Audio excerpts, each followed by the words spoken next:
Welcome back to the Hilt Academy. So Hilt Academy, as you know by now, stands for High Impact Leadership Training.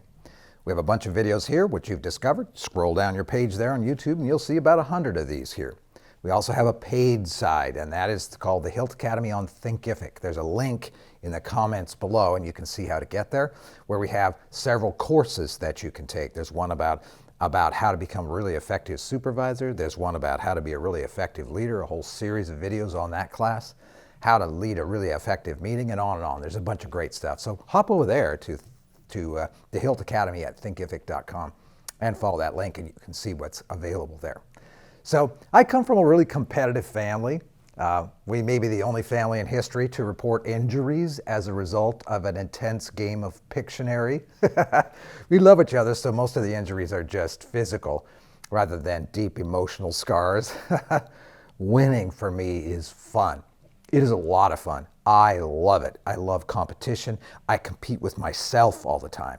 I compete and measure all sorts of things around me. I turn everything around me almost into a game. It's really fun. I'm probably having a little game in my head right now as we're doing this recording. But let's be honest, winning at Pictionary is quite a bit different than the kind of winning that you need to do, right? Do you really need to win? Are you engaged in an endeavor that must succeed? The outcome of this endeavor you're a part of is just too important to fail at or to lose? Well, that's a different kind of winning altogether. Do you ever wonder why winning teams keep on winning? Well, I have. And we researched that for years. What's going on with winners? In fact, I wrote a book about it. The 5 Disciplines of High-Performing Teams captures why winning teams keep on winning. There's a link for that book also in the comments below if you want to get hold of a copy of that, or you can find it out on the Zon, out on Amazon. So what's going on with these winners? Well, we've studied this question intensely for years, and I think we might have learned a few things from them. So, we know that teams that get results or that win in their own way usually keep on winning. And we found 10 reasons for this winners keep on winning dynamic. So buckle up with me. I'm going to go right through all 10 of them. They don't take as long as it might sound. But think about yourself and the team you may lead or may be a part of. Think about a group of people that hasn't yet come together as a team. Maybe they're just a work group and they're ready to become a team because of the intensity of the challenge in front of you, for which you need a team to make it actually work and not just a stack of people. So here we go. Let's right out of the gate. First, when teams that win get results, they are happier. It's just more fun to be a part of a winning team, and they become more courageous as a result of that happiness to achieve their next win. Happy people learn more quickly. There's a bunch of neurology behind that we don't need to wade into, but happy people learn more quickly. Happy people perceive mental and physical pain differently. Happy people shrink and compartmentalize their errors, and they think of their errors as outliers, while they generalize their successes. Winning teams are happier, and happy people sometimes make mistakes. That's how they think about it, and they always do a good job. Winning teams are just plain happier.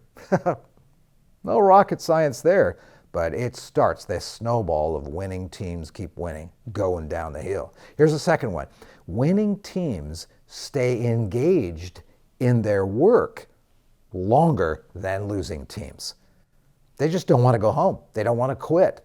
The magic that happens right after a win is palpable, and they don't want it to end. They love the work that got the win, and they love the win. Here's the third idea. Winning teams get curious about what they can change to win again in a more significant way. The winner is more open to criticism than the loser. The winner is optimistic and wonders if slight changes can make a big difference for them. and the next move they make will be therefore more effective. Here's 4. Winning teams and even individuals have a very different inner narrator set of scripts. Their self-talk is different from that of those who lose. They're less likely to punish themselves for mistakes and less likely to punish their teammates for mistakes. Those mistakes that are inevitable on the way to the achievement of the win. If you were to broadcast the inner thoughts of a winning team member, you would discover that they are kinder to themselves than those who struggle and lose. And their outer narrator, what they say about themselves and to others about them, is equally more helpful and encouraging with all the rest of their team members and observers. Think of how you talk to yourself when you succeed compared to when you do not succeed. This inner narrator, when you get good results, is your friend. When you don't get the win, is your inner narrator voice your enemy? Winning teams have inner observers rather than inner critics with a condescending and condemning tone. Here's the 5th idea.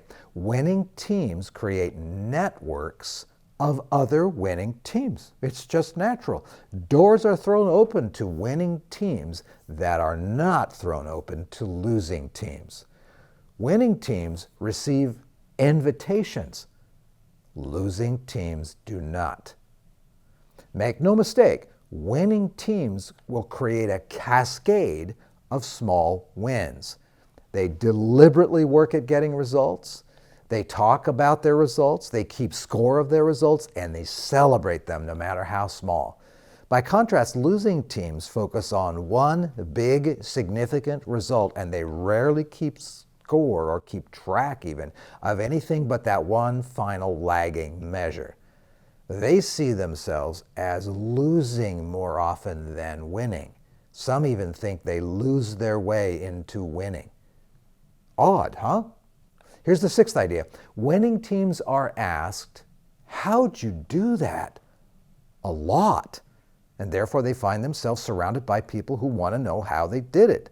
So they're forced to practice with keen evaluation to find out what worked and then to explain it to themselves and to others. And the habit of doing that makes them better at winning. Losing teams, on the other hand, are rarely asked, how did you do that? Can you imagine? How did you lose so badly? What did you do? Tell us so we can repeat it. Well, if they are asked, how did you lose?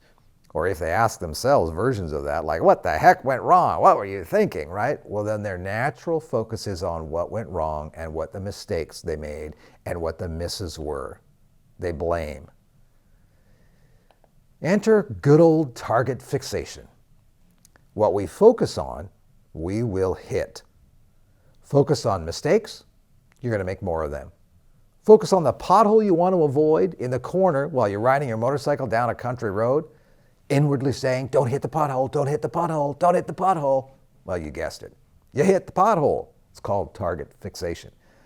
Winning teams, immediately after the win, whether it's a good play or a good move or an actual win of a game, for example, or a win in the work that you're doing, and for quite some time, winning teams, immediately after that win, and then for quite some time, they focus on their attention to what went right. That's what they talk about. That's what they laugh about. Here's the 7th idea. Winning teams realize that we won, and they see themselves increasingly as a unit, a true team. We, in their mind and in their language, and truly in the way they look at their work, replaces me. Their very thoughts are different. Their words are different. Losing teams tend to focus on individual performance or individual failure. A focus like that results in blame. That actually separates people. Here's the 8th idea. Winning teams celebrate the team itself and not the individual. Individual plays, so to speak, that get a lot of attention are never actually about the individual. They are always about the team. A focus like that is kind of humbling. Winning teams become more humble with each win. So humility is an amalgam of confidence and curiosity put together. Humility is like epoxy glue, and that's made up of resin and a curing or a hardening agent that sits separate. When they're separate, they're not very useful. But when they're combined, they form, in effect, a third compound called epoxy glue. You know, we've used epoxies for 75 years, and we've learned that the best combination of those two elements is 1-to-1. It's the most durable. Humility is like that. It's a 1-to-1 ratio of confidence and genuine, deep, respectful curiosity. Confidence in my abilities, confidence in our abilities, and disciplines, and in our grit as a team. And confidence in the wisdom of others who've gone before us, and confidence that's expressed in trust and reliance on other team members on a super deep level.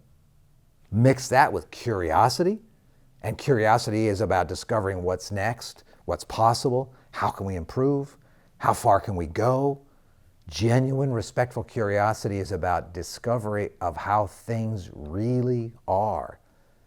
It's a curiosity about what got us the win. And how is that different now that we won? Here's the 9th idea. Winning is contagious.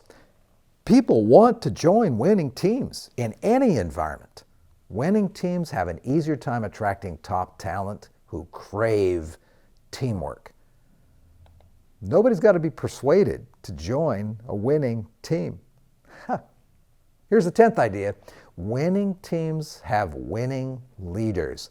The challenges of leading a winning team are vastly different than the challenges of leading a losing team.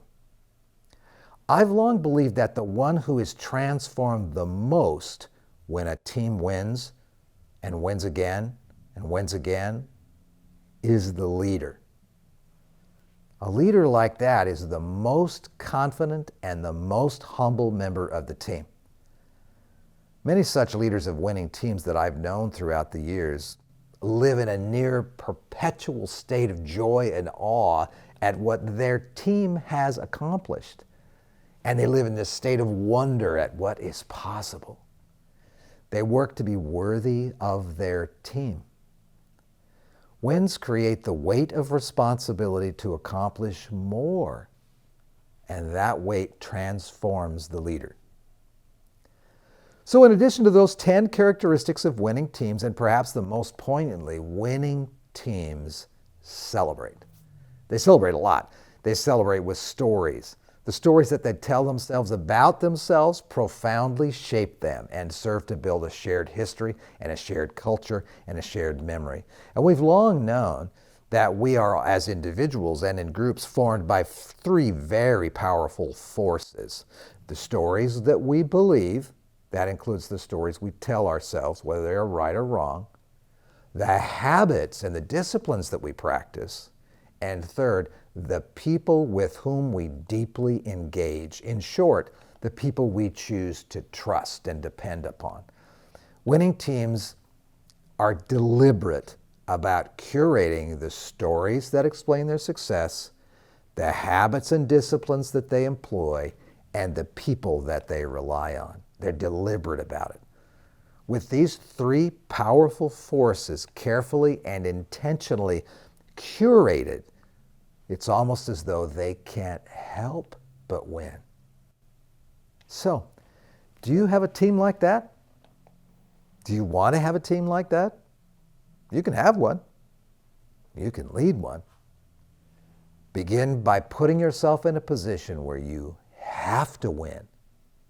Your mission, your work, your project, your enterprise, is it worthy enough and important enough that you must win? Then join forces with a small number of people who are as compelled by winning at that and as terrified by losing as you are. Get to work, then, sifting through your habits and disciplines and ruthlessly changing those that impede, and then build those that empower. And then hold one another on your team to shockingly high standards of performance around those disciplines especially. Then enter the arena. Get into the work. Focus on the win. Celebrate everything that works. Brush off those things that don't. And run that race with endurance. You will win. And you'll win again, and again, and again. You have important work to do. We need for you to win. Keep it up.